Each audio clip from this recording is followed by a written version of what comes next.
and welcome to Chicago Reacts. My name is Lauren, and I just want to give to start by saying I'm sorry. I'm really sick. So, this is what you get today. My lymph nodes are the size of golf balls, and I sound bad, and I'm not putting on any makeup, so you just get to deal with me being ill. Because Kit had family and stuff in for the holidays, so he has not had time to film. So you just get sick me instead. Huzzah! Aren't you so excited? Anyway, I'm sorry. I'm on cold medicine right now, so we'll see how this goes. So today I'm going to be looking at a posture video. I've really enjoyed the posture stuff I've watched. It's just sometimes it makes me feel a little nauseous because of the way he films. Or the way he like screen captures stuff. But it's a sister location video. So we're talking Five Nights at Freddy's. I love Five Nights at Freddy's. We're going to talk about why sister location as a perfect fifth night. This video is a little shorter than some of his other videos. So I think that even if there is some of the screen capture jerking around that happens with a lot of his videos, I will be okay. I have watched a couple of his on my own as well, but as just a listening. Because again, I'm like, I really like it, but I want to do more, but I can't. So anyway, I don't want to waste any more time because I've already wasted like a million minutes on this. Let us learn about sister location and why it has a perfect fifth night. When Sister Location first released back in 2016, it was met with very mixed opinions from the fan base. It was a game which was fundamentally different from its predecessors in many different ways. Its setting was far more futuristic, its characters now had full voice acting, which is very weird, the futuristic thing, because like a lot of the timelines put sister location, like I watched a lot of Five Nights at Freddy's timelines, a lot of those timelines put sister location at like early on, and it's weird that they're so futuristic. And it opted to be much more of a story-based game rather than the previous installment's resource management style of gameplay. Perhaps the biggest difference this game had with its predecessors, though, was how the nights were structured. In all the previous FNAF games before Sister Location, the nights were structured in a very similar manner. The game introduced the player to a core gameplay loop which they had to follow, and every single night something new was thrown into the mix to make that loop more difficult to do consistently. Typically, the fifth night existed to act as one final test of the player's skill, either by keeping all of the game's current threats on a higher difficulty, or taking the FNAF 4 approach and introducing something brand new which functions based on skills the player had already learned. Sister Location threw this entire night structure out the window, opting instead to make each new night its own individual experience. Each night in Sister Location is a sort of mini-game with brand new mechanics and characters to deal with that the player has to keep track of. To some, this was a breath of fresh air. To others, this went against a ton of what made FNAF fun in the first place. Regardless of those opinions, though, there was one thing I feel Sister Location did absolutely perfectly. Okay, I think I remember the fifth night. I think that's the Ballora level, where you have to sneak through and you creep through Ballora's little gallery. Markiplier did that I'm a tiny mouse thing. And then you get scooped, right? Right. Maybe. And that was the fifth night. I think the fifth night is when you get scooped. Not that fifth night. I'm talking about this fifth night.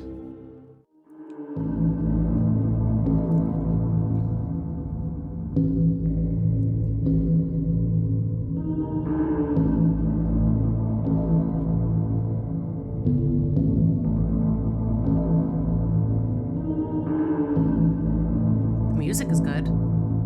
Very atmospheric.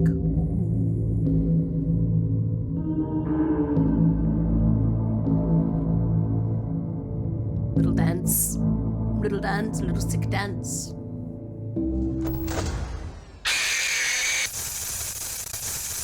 Frickin' enter. I wasn't expecting that. I don't know why I wasn't expecting that, but I wasn't.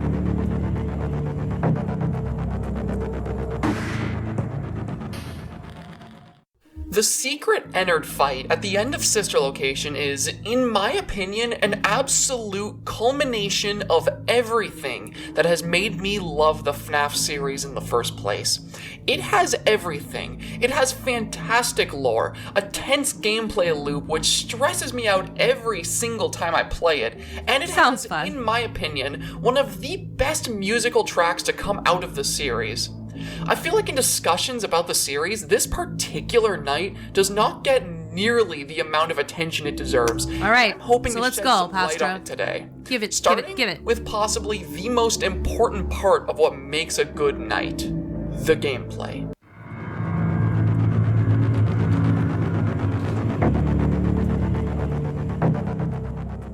Gameplay-wise, the FNAF series has always been known for its extremely difficult challenges which go alongside the horror.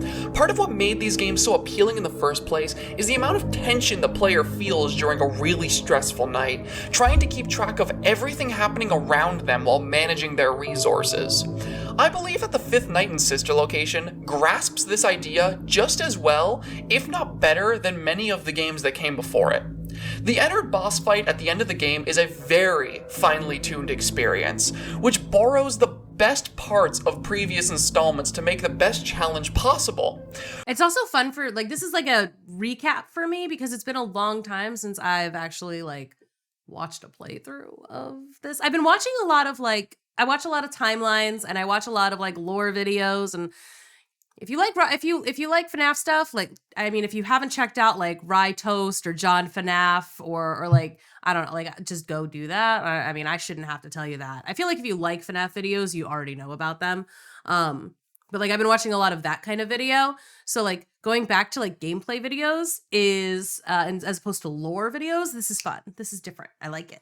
Returning from the previous games are the doors and power management of FNAF 1, the audio-based tracking of FNAF 4, and the reactionary gameplay style of FNAF 2. It's clear that when designing this night, Scott had learnt a lot from the previous game's mechanics, and handpicked the best parts of each one of them to create a very well-rounded, challenging experience.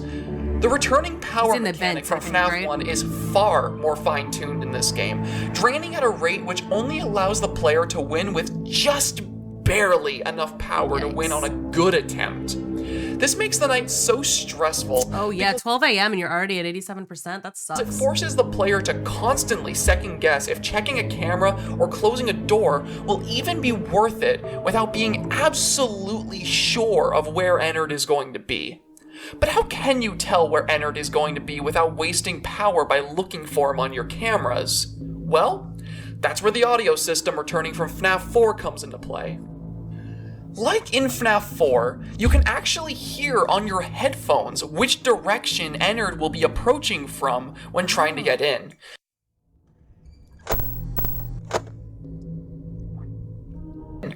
This system allows the player to— Oh my god, I would not be able to play this. I have so many like audio processing things that like I can never hear, like I can never tell the difference really. Like sometimes it's very like, unless it's like incredibly obvious, but a lot of times in these games it's really subtle and I'm like, I have no idea. Listen very closely, using the small audio cues of Ennard moving to find his location without needing to waste power tracking him on the camera. This system works very well for power management, but it also works even better for the purpose of closing Ennard out of the room in time. The last major thing coming back from the previous FNAF installments is the sort of reactionary-based gameplay of FNAF 2. When Ennard arrives at a door, you get a very small window to actually close it in time to survive. This window starts off decently generous, but the moment you hit 4 a.m., it becomes next to nothing. For this reason, a lot of the night is spent panicking, trying to close the doors as quickly as possible. And that's why the audio is so important to this night, because sometimes taking the time to check the camera, even for a second, to make sure he's at your door can straight up get you killed. You need to have quick reflexes to go with your listening skills, because slipping up or being too slow means instant death during this night. These Would be three me. major mechanics For sure would be me. perfectly come together to make an experience that is both really challenging, but also fair. It's a difficult juggling act between three major mechanics, which both complement one another, but also act to make the night extremely challenging. What I love about this night too is how the difficulty of it ramps up the later the night goes, with Ennard shifting into high gear at 4 a.m. It's a perfect test of the player's different skills they develop over the night, and it makes the power management side of it all the more crucial as you try to get by closing the doors only if absolutely necessary. If we're talking about challenge alone, this night is one of the most solid we've gotten. And again, I'm so impressed by the people who can like play this game and like they flip up the camera and then flip it back down again and like, and they can see what happened. I was like, I caught none of that. I have no idea. I just saw static. I don't know, man. I'm like, I'm in awe of people who are actually good at games. Like absolutely like bow down. Like, wow, kudos to you. I'm playing through BioShock again because it's like something that I have beaten before, and I'm trying to be like, it might be fun to like put a couple gaming videos out, but I'm like, I want to like try a little bit. So it's like, all right, so I'm playing BioShock 1 again, and I'm thinking about playing BioShock 2 in like chunks and like posting it for just, for funsies. But like, I was hoping that playing a game I've played before, I'd be better at it, but I'm not. In the whole series. However, challenge alone isn't what makes the FNAF series so good. Next, we're gonna talk about the story. Story is good. I like the story of FNAF, and Sister Location is a good story too. The fifth night in Sister Location is an example of, in my opinion, some of the best storytelling we've seen in the entire series. Okay. What makes this night so interesting to me is that it has its own storyline, which we actually see unfold as the night progresses. It's a storyline which allows us to understand the situation we're trapped in, and understand the context for almost the entire game. And it starts as soon as we arrive in the private room. Why didn't you trust me? Baby. Why didn't you trust me? Baby.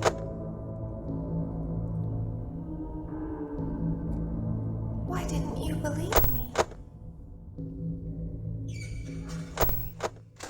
When we first enter the private room, we're immediately greeted to a place we've never seen before, and we hear the sound of Baby being caught off guard. Her plan had failed, we didn't listen to her, and now we're stuck in this small, isolated space far away from her. As the night begins to settle in, Baby continues to speak with us, and there's something interesting I notice as she talks. I'll play the stuff she says, and I'll see if you guys notice it too. Okay.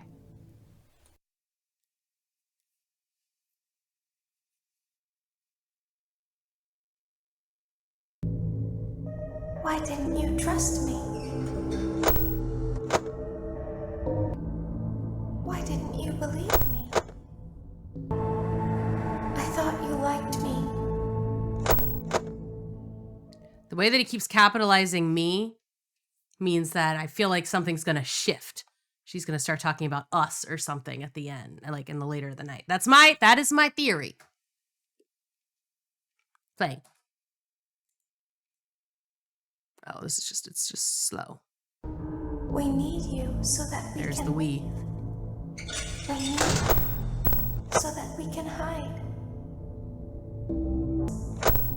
You must let us inside the room.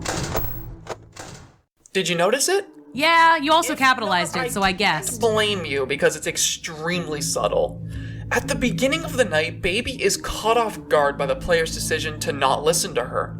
She tries to reason with you, and while she does, she continues to use the pronouns I, as if she wants to keep up the facade she's built for herself.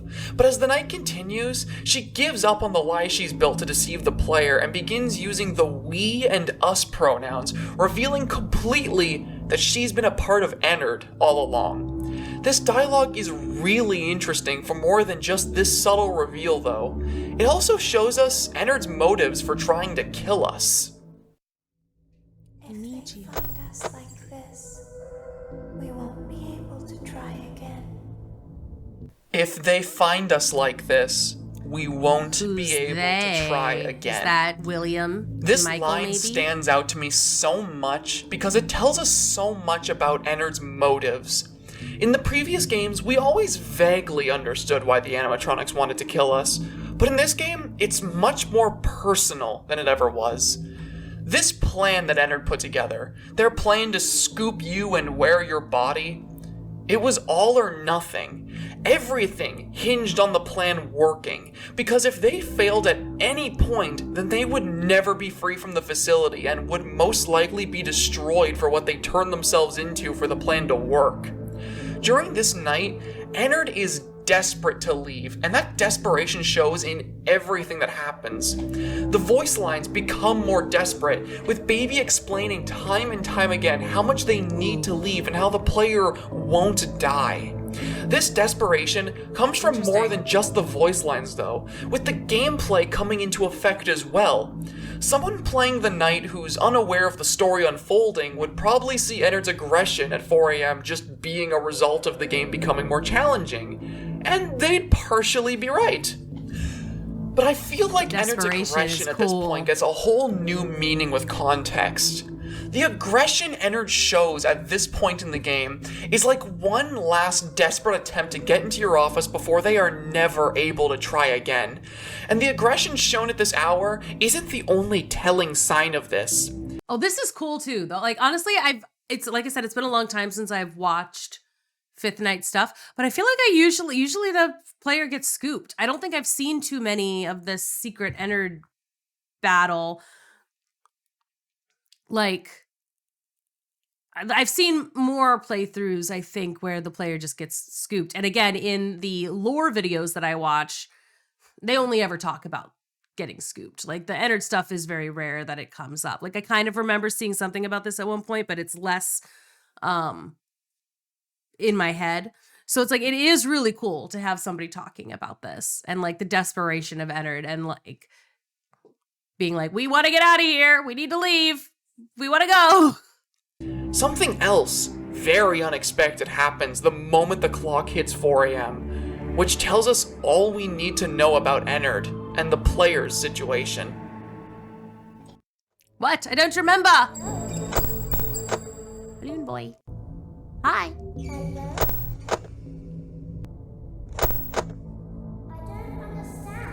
Emma.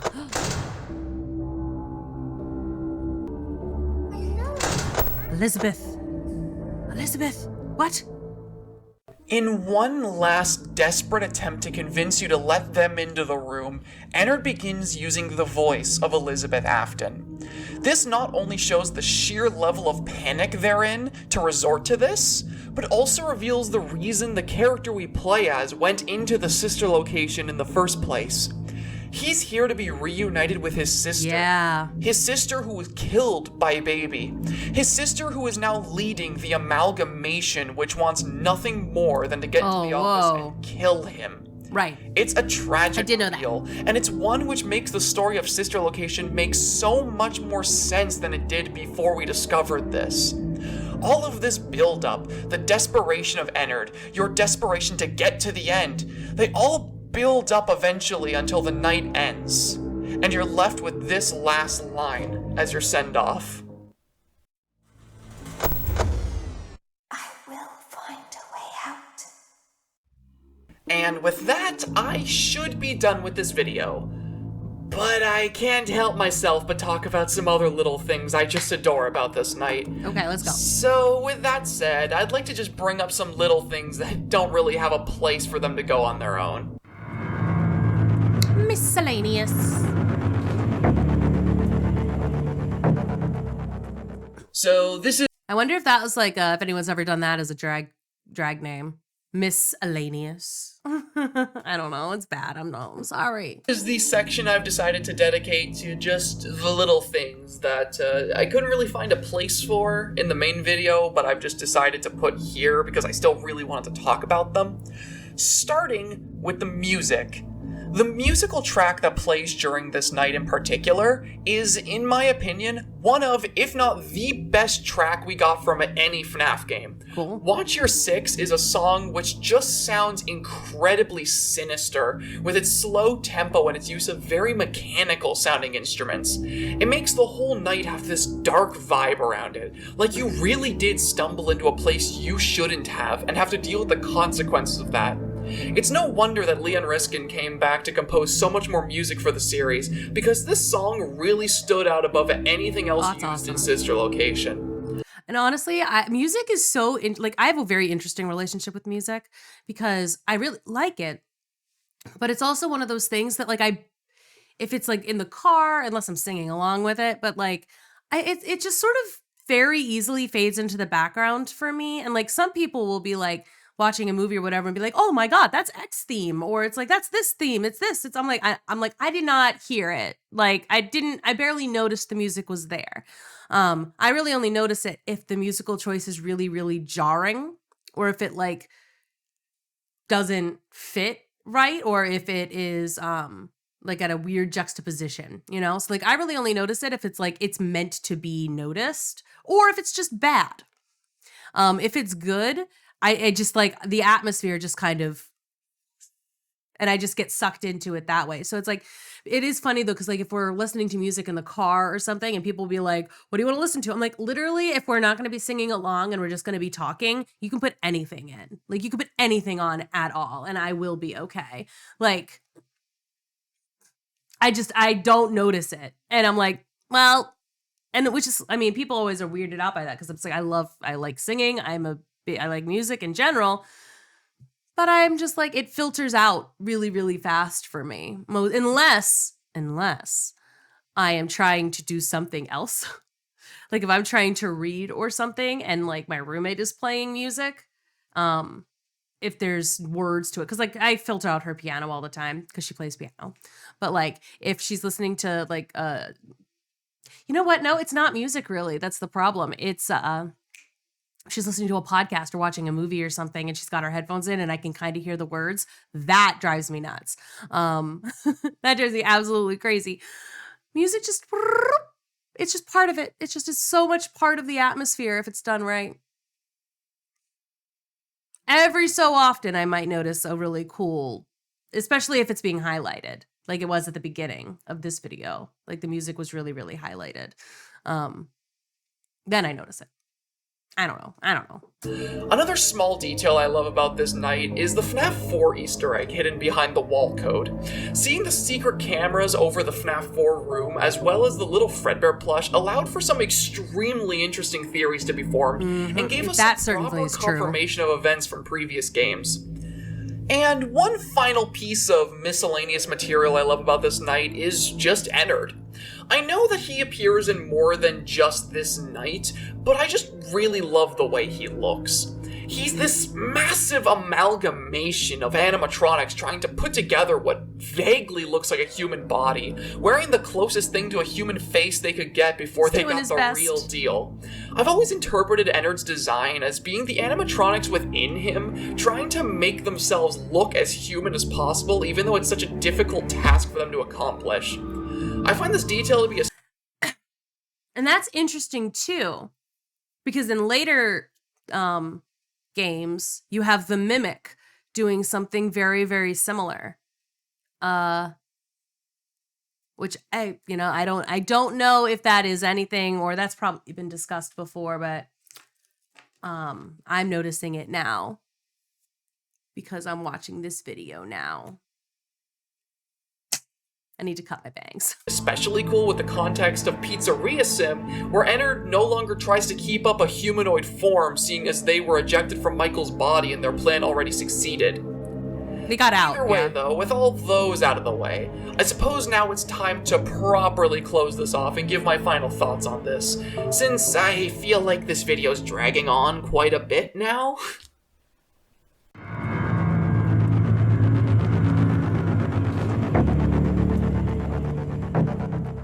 Five Nights at Freddy's Sister Location was a game which received a lot of mixed opinions upon its release, and for the most part, I can definitely understand why.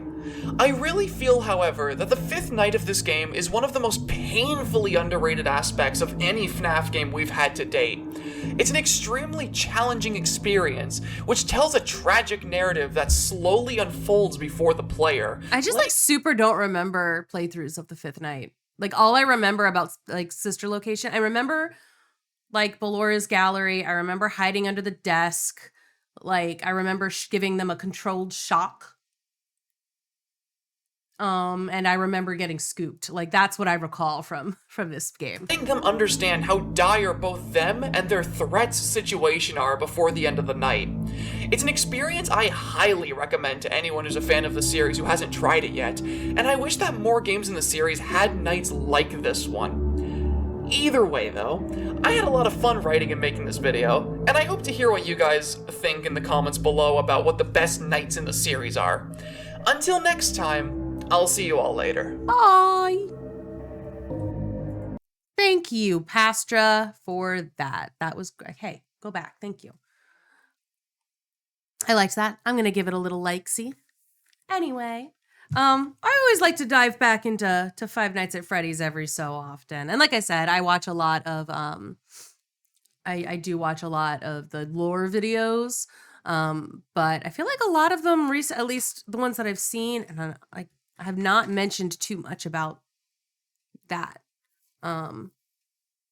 Which is kind of cool to like see a different side of things. And again, I like Pastra's videos a lot. I think that he puts a lot of thought and effort and time into his videos. And I really do enjoy listening to him. And this one wasn't as bad for like my vertigo that I sometimes get with, especially like, because I used to get it. I get it when I play games too sometimes. So like it was really, really bad with Half-Life, where like it's just the sort of like looking around like all the time, but like your eyes don't move much. I don't know. I'm not sure exactly what it is. I get a little bit motion sick when I play certain games, like VR. I like VR games, but at the same time, I do tend to get a little motion sick if I do them for too long. So I think this was a good length for me. But anyway, again, thank you so much for putting up with me today and all the videos I have to film today. I'm so sorry. I hope that everyone had a good holiday. If you celebrate Hanukkah and you're currently celebrating, happy Hanukkah. And I will see you all in the next one. Bye-bye.